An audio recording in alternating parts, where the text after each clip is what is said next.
Salut les Deep Investor. Aujourd'hui le marché est super chaud, le Bitcoin là, il est monté là à 105 800 dollars. L'Ethereum est aussi à deux doigts de péter les 2600. On regardera quelques altcoins. Allez, c'est parti pour la vidéo.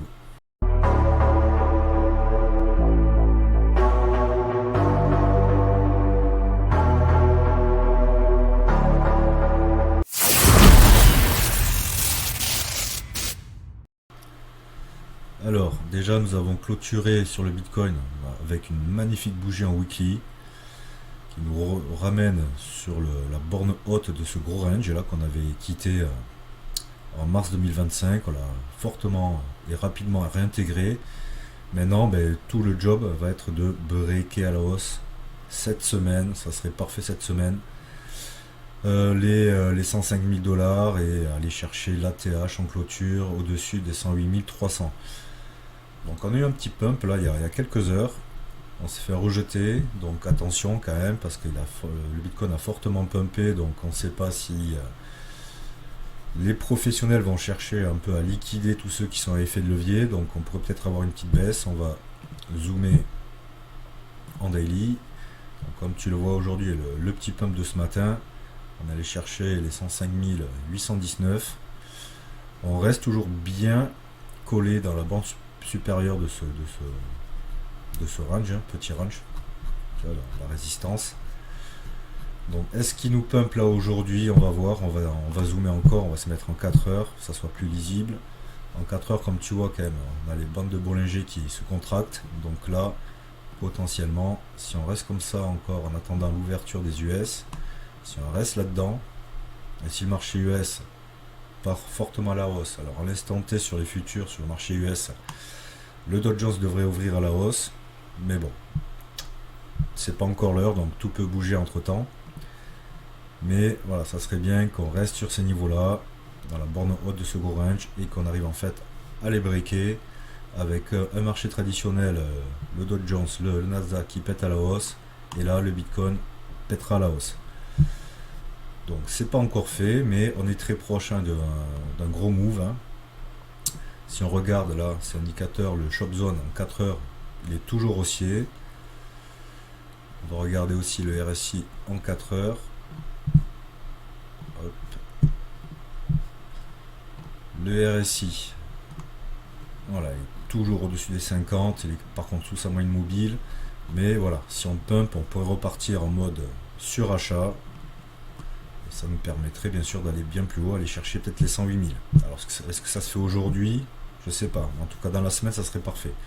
Après attention, il peut y avoir toujours un peu de manipulation, un peu le marché pourrait vouloir choper tous ceux qui sont à effet de levier. Tu vois, par exemple, peut-être il pourrait aller chercher avec un excès baissier, une grosse mèche, les niveaux des 102 300 pour après repartir.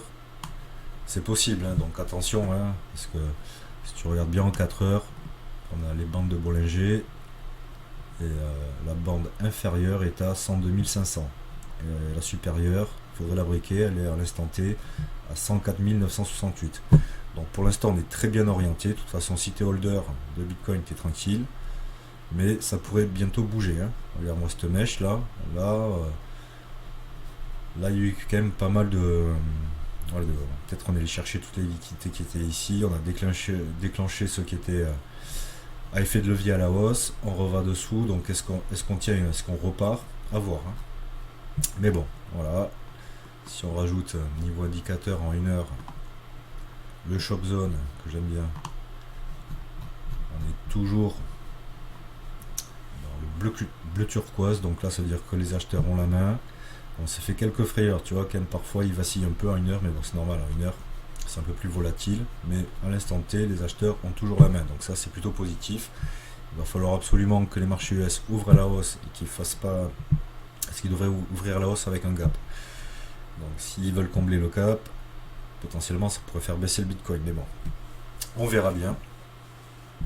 Là de toute façon le marché traditionnel avec les annonces d'accord entre les États-Unis et la Chine, le marché le prend plutôt très positivement, donc on est plutôt très bon. Je pense que le break l'impulsion haussière, la deuxième jambe de hausse du Bitcoin va arriver cette semaine, c'est fort probable. Après, on verra bien, le marché, c'est toujours le marché qui a raison.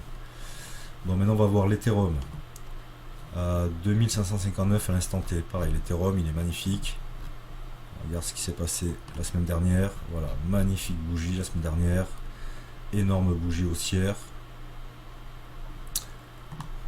On a bien sûr breaké la tendance baissière. Donc là, on revient dans ce gros range là où les cours ont pas mal travaillé. Et donc là, bien sûr, le but c'est de breaker les 2640 à la hausse pour aller chercher l'autre niveau important entre 3000 et 3250 à peu près. Si tu veux suivre les dernières tendances des marchés et découvrir des astuces pour investir intelligemment, abonne-toi dès maintenant à la chaîne Deep Invest, la chaîne dédiée à l'univers de la finance et de la crypto. Et n'oublie pas de consulter les liens dans la description pour avoir accès à encore plus de contenus exclusifs. Donc c'est pas encore fait, ça potentiellement on va pas le faire en ligne droite. Donc attention, mais on est super positif en tant que holder d'Ethereum. Là c'est bien, on rentre dans ces niveaux. Il faut maintenant les garder. Ne surtout pas repartir à la baisse pour X raisons. Donc, ne pas breaker les 2300 $. Voilà, tant qu'on reste là-dedans, c'est parfait. Peut-être qu'on va consolider encore pour répéter à la hausse, mais on pourrait dès cette semaine faire le break à la hausse et aller chercher ce niveau-là. On verra bien, c'est le marché qui va décider. On va passer en 4 heures. En 4 heures, comme tu vois, les bandes de Bollinger commencent à se rapprocher, donc on est plutôt très proche de la bande de Bollinger supérieure à 2625. Voilà, et ça, ce niveau-là, il faudrait le breaker là en clôture. Ça serait bien aujourd'hui pour valider l'impulsion haussière pour aller chercher les 3000 dans les prochains jours. Et ne surtout pas breaker les 2300. Après, le mieux, ça serait qu'on reste là-dedans, mais pareil. S'il y a un peu de manipulation, l'Ethereum pour aller quand même rechercher un minima les 2430, 2420. Faire ça, reconsolider, repartir. On verra bien ce que donne le marché. On va regarder le shop zone, donc toujours en 4 heures. C'est bien sûr les haussiers qui ont la main. On va passer en 1 heure. En 1 heure, on s'est fait 2-3 petites frayeurs, mais il tient bien. Voilà, là, en 1 heure, les bandes Bollinger sont bien contractées. Donc voilà, il faudrait vraiment, là, dans les prochaines heures, que l'Ethereum break ce niveau-là. Voilà, il y a une grosse impulsion haussière, comme sur le Bitcoin, mais on s'est fait arrêter directement par ce niveau-là. Dès 2625 à peu près, 2630. Voilà, pour vraiment donner une bonne impulsion, il va falloir qu'on clôture au-dessus. Mais ça s'annonce plutôt bien. On verra bien ce que donne le marché US à l'ouverture. Là, ils ne sont pas encore ouverts, donc c'est pas encore fait. Qu'est-ce qu'on peut dire de plus? Hop. Niveau indicateur, donc en 1 heure, on est toujours positif. On va regarder le RSI en 1 heure sur l'Ethereum. Le RSI, voilà, en 1 heure, on reste au-dessus des 50 du RSI. On est repassé au-dessus de sa moyenne mobile. Voilà, il faudrait bientôt qu'il y ait une nouvelle impulsion haussière pour aller rechercher une zone de surachat. Et si ça se passe comme ça, on va breaker les 2630. Par contre, à l'inverse, si pour X raison le marché tradit, malgré les bonnes news, swing un peu à la baisse et qu'on repasse sous les 50, là ça voudra dire que il est fort probable que l'Ethereum aille chercher les 2300. Mais bon, on est toujours haussier. Là, ça y est, l'Ethereum a enfin breaké sa tendance baissière. Donc là, tout est positif. En tant qu'holder, tu es plutôt tranquille. Je pense que là, je pense pas que ces niveaux seront revus demain. Le but, c'est d'aller chercher ce niveau-là. Puis, les 4000 $. Ça va pas se faire en un jour parce que c'est vrai que le pump a été assez violent. On pourrait soit stagner, soit ranger dans ce niveau-là pour repartir à la hausse, ou alors on est en mode dégène et ça explose direct et on va ici. On verra bien, c'est le marché qui va nous le dire à l'ouverture des marchés US. Et maintenant on va voir quelques altcoins. On va passer voir. Tac. Le XRP et le Kaspa. Le XRP 2,43$ lui aussi là. Ce week-end on allait chercher les 2,48$, on s'est fait rejeter. Là voilà, il faut qu'aujourd'hui, pareil que le XRP aille breaker à la hausse les 2,48 pour aller chercher après les 2,65, 2,70. Voilà, ce niveau ici, la borne haute de ce range. Là à l'instant T, le XRP il essaye de rentrer là-dedans. Voilà, et on va voir ce qu'il fait là. S'il nous fait ça, c'est parfait. S'il se fait encore rejeter, c'est pas top.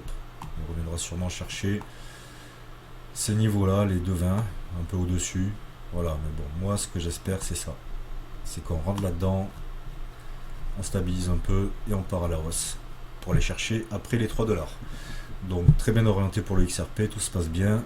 Et on va aller voir le Kaspa qui a bien pumpé. Ça me fait super plaisir parce que j'ai un bon petit bag. Et là, le Kaspa, il revient de loin. Donc là, c'est une très bonne crypto. Hop. Voilà, on se met en weekly. Hop. On se met en weekly, voilà, depuis la semaine du 7 avril. Si on prend les points bas, il nous fait un 134%. Donc ça, c'est super.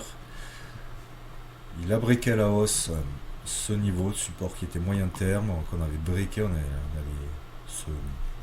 il allait rebondir sur la borne haute de ce deuxième niveau de support qui avait donné l'impulsion haussière.